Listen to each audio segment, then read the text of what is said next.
Assalamualaikum warahmatullahi wabarakatuh dan selamat sejahtera kepada Puan Nur Hatimah. Pada hari ini, saya Nur Afni Fasihah dan rakan saya Atira Nadiah akan membentangkan tentang tajuk hubung kait teori perkembangan moral dengan insan bermoral, iaitu model insan menyeluruh Kementerian Pelajaran Malaysia.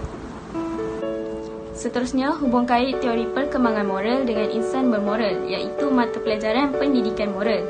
Mata pelajaran ini telah diperkenalkan oleh Kementerian Pendidikan Malaysia iaitu KPM pada tahun 1983 dalam kurikulum baru sekolah rendah iaitu KBSR dan tahun 1989 dalam kurikulum baru sekolah menengah KBSM.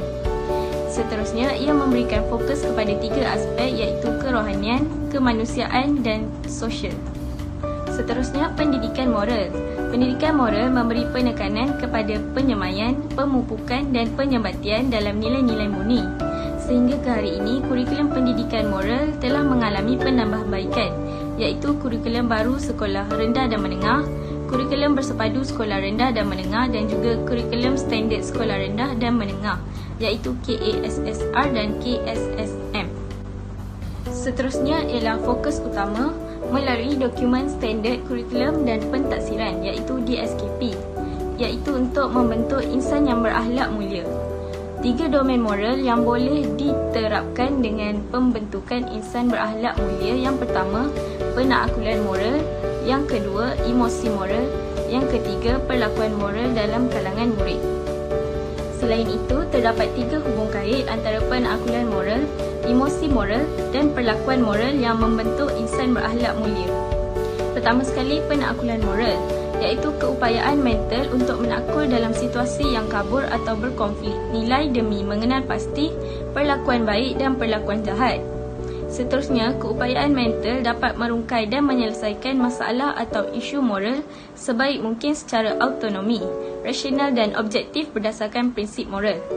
Seterusnya, melalui aspek penaklukan moral ini, yang pertama, individu dapat memahami sesuatu isu moral. Yang kedua, mengenal pasti alternatif yang ada dan kesannya. Yang ketiga, memberi pertimbangan yang adil dan objektif terhadap setiap pilihan alternatif itu.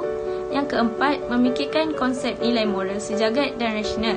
Dan akhir sekali, rasional, bebas, alternatif, tepat, tajam, kreatif, inovatif dan kritis. Seterusnya yang kedua, emosi moral, yang bermaksud kesedaran yang melahirkan kepedulian dan hati nurani untuk insan berasa gembira membuat sesuatu yang betul dan berasa bersalah melakukan sesuatu yang tidak betul. Emosi moral ini penting untuk mengawal perlakuan, menghalang individu membuat sesuatu yang bersifat antisosial. Dan melalui aspek emosi moral ini, yang pertama, individu dapat mengetahui asal-usul sesuatu isu atau situasi. Yang kedua, memahami kesusahan, perasaan dan pemikiran orang lain. Yang ketiga, menyatakan perasaan diri sendiri dalam keadaan yang sama. Yang keempat, membuat keputusan yang adil dan rasional, empati, simpati, murah hati, kasih sayang, belas kasihan dan altruistik, sentimen serta berjiwa. Altruistik ini bermaksud bersikap lebih mengutamakan kebahagiaan dan kebajikan orang lain daripada kebahagiaan dan kebajikan diri sendiri. Okey, terima kasih kepada Afni. Saya akan menyambung slide seterusnya, iaitu perlakuan moral. Okey, perlakuan moralnya adalah satu tindakan moral yang berkaitan dengan penaklukan moral dan juga emosi moral. Ia ni dilakukan secara rela hati dengan rasa bertanggungjawab, accountability dan juga berintegriti moral. Merujuk kepada segala perlakuan yang dilakukan oleh individu itu sendiri dengan berdasarkan nilai-nilai dan juga norma masyarakat. Contoh perlakuan moral ni adalah bertanggungjawab, berdedikasi, berkeprihatinan dan juga bekerjasama.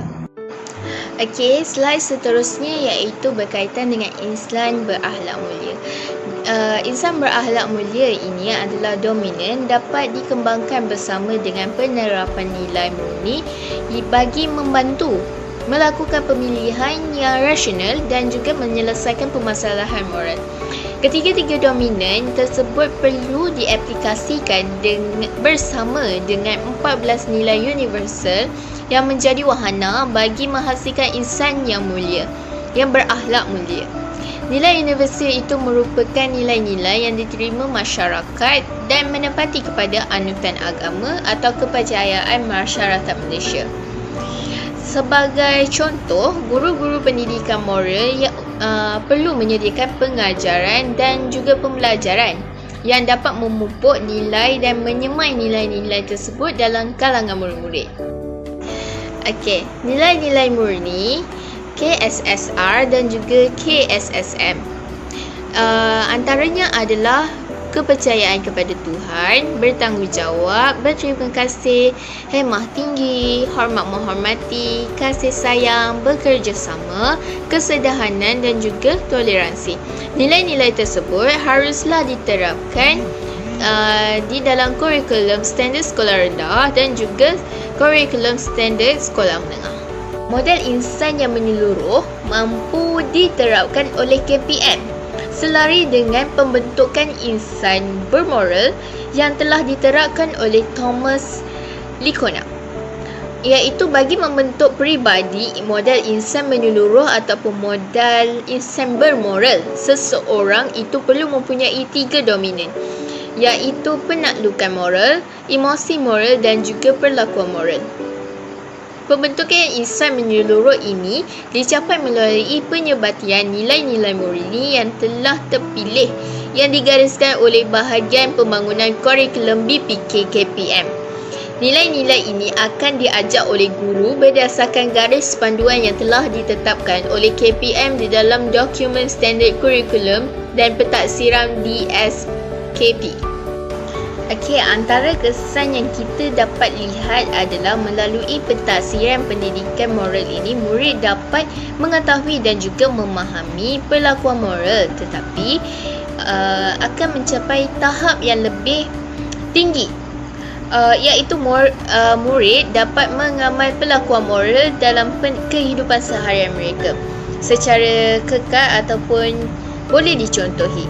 Antara contohnya adalah murid bukan sahaja dapat mengetahui berbohong itu salah, malah murid juga tidak akan melakukan perbuatan berbohong tersebut dalam kehidupan seharian mereka. Okey, sampai di situ sahaja. Sekian, terima kasih.